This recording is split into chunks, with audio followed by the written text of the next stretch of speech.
आज की वीडियो के अंदर हम लोग उर्दू अदब का पार्ट नंबर 5 डिस्कस करेंगे। तो आए बगैर वक्त ज़ाया किसे शुरू करें। जो पहला सवाल है, उर्दू किस ज़ुबान का लफ्ज़ है? तो ये आपको पता ही होगा या आपने याद रखना है, जिनको नहीं पता तुर्की। जो नेक्स्ट है, जिसके मायने हैं लश्कर। जो उर्दू वर्ड है, लफ्ज़ उर्दू है, इसके मायने क्या है? लश्कर के हैं।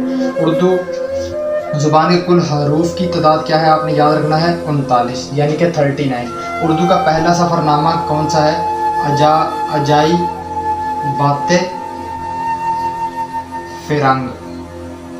क्या है? ये पहला सफ़रनामा है उर्दू का। उर्दू गज़ल का पहला बाकायदा शायर है, तो ये आपने याद रखना है कुल्ली कुतुब शाह। जो नेक्स्ट है, उर्दू की पहली शायरा है, तो ये आपने याद रखना है माँ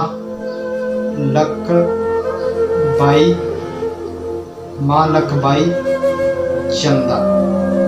जो नेक्स्ट है, उर्दू के पहले तज़किरा निगार हैं, तो ये आपने याद रखना है मीर तकी मीर। तो ये था हमारे पास उर्दू अदब का पार्ट नंबर 5, इसको आप लोग देख लें।